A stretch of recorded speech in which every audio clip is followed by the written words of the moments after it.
caros amigos, bem-vindos a mais um episódio de Hoje no Mundo Militar. Neste vídeo falaremos sobre um alerta dado pelos Estados Unidos, com o secretário da Defesa, Lloyd Austin, dizendo que Israel está trocando uma vitória tática por uma derrota estratégica, em referência à perda israelense de apoio diplomático internacional. E se ainda não está inscrito no canal, inscreva-se já e acione o sino das notificações para não perder nenhuma novidade. Na história dos conflitos humanos, os civis foram sempre os mais afetados e os mais prejudicados. Em algumas guerras, chegaram até mesmo a serem vistos como alvos prioritários, como durante a Segunda Guerra Mundial, com os aliados atacando diretamente as cidades alemãs e japonesas, com o objetivo de atingir a mão de obra da indústria de guerra do inimigo. Os terríveis exemplos daquele conflito levaram à criação de leis visando a proteção dos civis e de estruturas civis, como hospitais, escolas e campos de refugiados. Mas, mesmo com tantas leis e organismos internacionais dedicados especificamente a garantir que os civis não são afetados pelas guerras, nos grandes conflitos do século XXI, aquilo que mais vimos foram civis sendo afetados, seja de forma direta como também indireta. Mais recentemente, um dos casos que mais atrai as atenções é na Síria, do ditador Bashar al-Assad.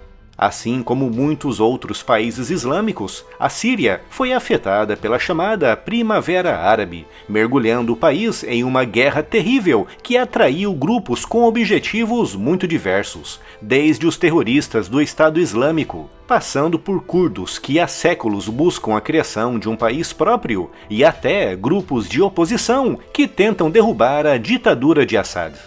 Nesse terrível conflito, estima-se em cerca de 300 mil o número de civis mortos, grande parte deles por forças controladas por Assad, com muitos milhões sendo obrigados a abandonarem as suas casas, com muitos deles rumando para o exterior, para campos de refugiados altamente precários. Outro conflito no qual os civis foram transformados em alvos prioritários foi na invasão russa da Ucrânia, com Vladimir Putin se dedicando com especial atenção à destruição de infraestruturas civis, como centrais elétricas e de aquecimento das grandes cidades. Mais de 200 hospitais civis ucranianos foram diretamente afetados por ataques russos, com a invasão russa empurrando milhões de civis para fora do país, gerando uma onda de refugiados composta por milhões de pessoas, na sua maioria mulheres, crianças e idosos. E recentemente, em outubro de 2023, vimos o início de outro conflito visando especificamente os civis, com o grupo terrorista palestino Hamas invadindo Israel no dia 7 de outubro em um ataque cujo objetivo principal era matar, ferir e sequestrar o maior número possível de civis.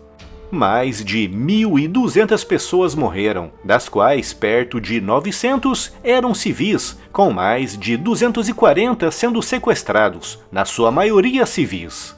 Foi, na sua essência, um ataque terrorista visando espalhar a morte e a destruição pela população civil. A resposta israelense foi imediata, com ataques aéreos contra o Hamas começando naquele mesmo dia. Mas havia um grande e muito grave problema. Os terroristas do Hamas estavam operando e se escondendo justamente atrás dos seus próprios civis. Trata-se de uma prática vista como clássica entre os terroristas, conhecida como escudos humanos, na qual os terroristas escondem armas e munições em edifícios civis, como escolas e hospitais, realizando seus ataques a partir do telhado de prédios residenciais e do pátio de escolas e hospitais. Por isso, quando Israel contra-atacou, o Hamas correu para os seus refúgios, estrategicamente localizados no meio dos civis, resultando em uma elevadíssima taxa de baixas entre os civis. Como a única fonte de informação sobre baixas é o grupo terrorista Hamas, é impossível determinar quantos civis foram mortos ou feridos. Mas a simples observação do terreno nos permite partir do princípio de que foram muitos, provavelmente na casa dos milhares, com o Hamas, cada vez mais encurralado pelo avanço israelense, usando cada vez mais civis como escudos, chegando mesmo a proibir a evacuação de certas áreas visadas pelos israelenses.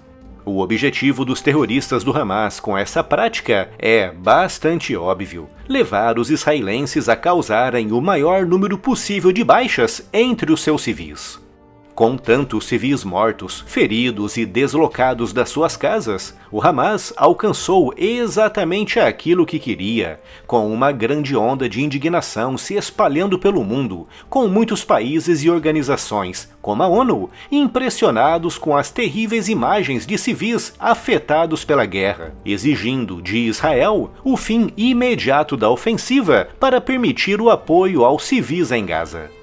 Para os terroristas do Hamas, um cessar-fogo por tempo indeterminado neste momento é muito importante, pois permitirá o reagrupamento e reabastecimento das unidades terroristas que foram duramente afetadas pelo ataque israelense. Algo que os israelenses, obviamente, se negam a fazer, pois sabem que se pararem agora, o Hamas voltará com força total dentro de alguns meses.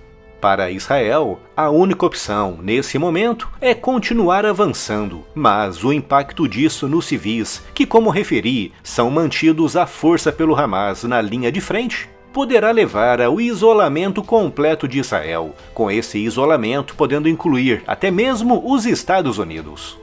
No início de dezembro, o secretário da Defesa dos Estados Unidos, Lloyd Austin, disse que se os civis palestinos não forem protegidos, os israelenses alcançarão uma vitória tática no terreno contra o Hamas, mas, em contrapartida, sofrerão uma derrota estratégica no campo diplomático. Essa situação deixa Israel em uma situação muito complicada. Se continuar avançando como vem avançando, Israel deverá destruir completamente o Hamas em mais algumas semanas de combates. Com o Hamas usando cada vez mais civis como escudos, o número de baixas entre os civis aumentará ainda mais. No entanto, se Israel diminuir o ritmo do avanço ou se parar por completo, como muitos pedem, o Hamas continuará existindo como organização terrorista e como principal organismo governativo na faixa de Gaza, com esse terrível dilema deixando Israel literalmente entre a cruz e a espada. Siga as notícias e as novidades do mundo militar também no Spotify. Conteúdos novos em formato podcast todos os dias. Siga-nos por lá e leve o conteúdo do canal para onde você for. É só clicar no link que está aqui na descrição.